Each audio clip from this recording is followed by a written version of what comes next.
अस्सलाम वालेकुम दोस्तों, टेक्निकल सिंधी में खुश आमदीद। दोस्तों, हिकिड़ी बेहतरीन ऐप खणी आयो आहियां तव्हां सिंधी भाइरनि जे लाइ। हीउ चैनल सिंधी ज़बान में इन जे लाइ ठाहियो वियो आहे जो तव्हां सिंधी भाइर इन मां फ़ाइदो वठी सघो। उर्दू लैंग्वेज में त खोड़ चैनल तव्हांखे यूट्यूब ते मिली वेंदा, पर हीउ ख़ासि मां सिंधियुनि लाइ चैनल ठाहियो आहे।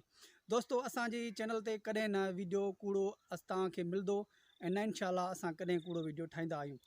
दोस्तों, हिकिड़ी ऐप आहे जंहिंमें तव्हां उनखे थोड़ी सेटिंग करे ओपन करे छॾींदव त उन में तव्हांखे जॾहिं बि को नओं नंबर कॉल कंदो ऐं तव्हां उन में इहो तव्हां ॼाणणु चाहियो त इहो नओं नंबर जेको आहे कंहिंजे नाले ते आहे या केरु कॉल करे थो, उन जी अटेंड करण खां पहिरीं तव्हां उन नंबर जो नालो तव्हां ॼाणे सघो था त फ़लाणो माण्हू मूंखे कॉल करे थो। का वॾी न आहे इन में सेटिंग, इन में नंढड़ी सेटिंग आहे जेको तव्हां उनखे सिर्फ़ु ओपन करे छॾींदव उन ऐप खे। उहो मां बाद में जेको तव्हांखे ॿुधाईंदुमि उनखे ओपन करे छॾींदव। तव्हांखे उहो जेको बि कॉल तव्हांखे नएं नंबर तां कंदो, अॻ में तव्हां वटि उनजो नालो अची वेंदो। तमामु बहितरीनु ऐप आहे, मां पाण बि हलाई आहे और सोचियुमि दोस्तनि सां शेयर कयां। उनखां पहिरीं तव्हां सिंधी भाइरनि खे गुज़ारिश त मुंहिंजे नंढड़े चैनल खे सब्सक्राइब ज़रूरु कयो।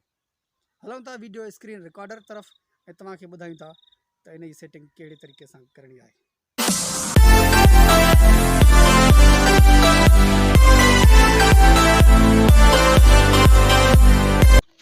दोस्तों, सब खां पहिरीं तव्हांखे प्ले स्टोर ते अचणो आहे। प्ले स्टोर ते तव्हांखे डाउनलोड करिणो आहे आइकॉन कॉलर ID नाले सां हिकु ऐप आहे। हीअं तव्हां ॾिसी सघो था उनजो लोगो वग़ैरह। हिनखे तव्हांखे डाउनलोड करिणो आहे। मां ऑलरेडी डाउनलोड करे छॾियो आहे। ओपन कंदुसि। ओपन करण खां बाद में कुझु सेकंड वेट वठंदो। हेठि लिखियलु आहे गेट स्टार्टेड, इन ऑप्शन खे तव्हां हणंदव। हिते तव्हांखे फ़ोन नंबर जी जॻह ते नंबर पंहिंजो लिखिणो आहे। ऑटोमेटिक तव्हांजा नंबर जेके हूंदा हिते अची वेंदा। जेकॾहिं न बि अचनि त तव्हां हिते पंहिंजो नंबर हणी छॾींदव। मुंहिंजा 3 नंबर शो थिया आहिनि। मां इन मां को बि हिकु नंबर हणी करे इन ऑप्शन खे हणंदुसि ऐं कनेक्ट वारे खे ऑप्शन खे हणंदुसि त कुझु हीअं ईंदो।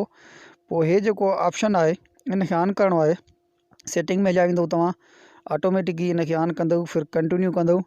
वरी कनेक्ट वारो ऑप्शन आहे, इनखे तव्हां जीअं ई हणंदव त तव्हां इन ज़रिए हिकिड़ो मैसेज कोड ईंदो। कोड त ऑटोमेटिक ही तव्हांजो हिते सेव थी वेंदो ऐं ID तव्हांजी ठही वेंदी। कुझु ई सेकंडनि में ॾिसो ठही वई आहे। नालो बि मुंहिंजो अची वियो आहे ऐं हेठि लिखियलु आहे दिस इज़ मी। इन ऑप्शन खे तव्हां हणंदव। इनखे हणण खां बाद में तव्हांजी जेकी आहे त सेटिंग मुकमल थी वई। हाणे दोस्तों, तव्हांखे जेके बि तव्हांजा नंबर सेव हूंदा मोबाइल में, सिम में, कॉन्टेक्ट में, उहे सभु नंबर तव्हांजा हिते नालनि सां गॾु तस्वीरनि सां गॾु शो थी वेंदा। जीअं हीअ ॾिसी सघो था मुंहिंजा जेका नंबर जेके हुया उन्हनि जी तस्वीरां शो थी वियूं आहिनि। जेको नंबर तव्हां वटि सेव न हूंदो उहो तव्हांखे ईअं करिणो आहे। मथे ऑप्शन आहे हिकिड़ो सर्चिंग वारो।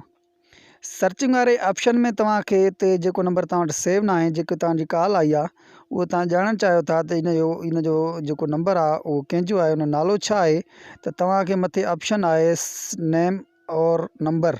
इन जॻह ते तव्हांखे उहो नंबर डायल करिणो आहे। मिसाल जे तौर मां को बि नंबर हिन में डायल कयां थो। नंबर उहो डायल कयां थो जेको मुंहिंजे कॉन्टेक्ट में सेव न आहे। हीअ नंबर मां सेव करे हिनखे सर्चिंग वारे ऑप्शन खे हणंदुसि। कुझु सेकंड असांजा जेको आहे त वेटिंग में वठंदो ऐं नंबर ॾिसो नालो शो थी वियो आहे नूर खान। कंहिंजो बि नंबर आहे, मां हीअं आर्ज़ी तौर नंबर हयो हो त नूर खान नाले सां इहो नंबर शो थी वियो आहे। वरी हिकु दफ़ो ॿीहर असां हिन खे जेको आहे त सर्चिंग वारे जॻह ते नंबर हणूं था। को बि नंबर हणी ॾिसूं था। 03001 जेको बि नंबर हूंदो उहो तव्हांजे अॻियां ईंदो। ठीकु आहे। इहो 74 मिसाल ठीकु आहे। सर्चिंग वारे ऑप्शन खे हणी करे ॿीहर मां ॿियो नंबर सां असां चेक कयूं त चेक करण खां पोइ ॾिसो त हीअ नंबर सलीम FA मोबाइल वारो जेको ख़बर न आहे केर बि आहे, उनजो नंबर मूं हयो जेको नालो हुनजो अची वियो आहे।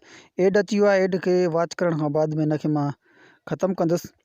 हीअ ॾिसो नालो आयो आहे उन जेको मूं नंबर डायल कयो। तमामु बहितरीनु ऐप आहे दोस्तों, तव्हां हिनखे आसानी सां ॼाणे सघो था।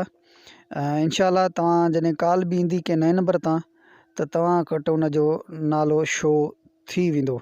उमेदु आहे तव्हां दोस्तनि खे असांजी वीडियो पसंदि आई हूंदी। असांजे चैनल खे लाइक ऐं सब्सक्राइब ज़रूरु कजो।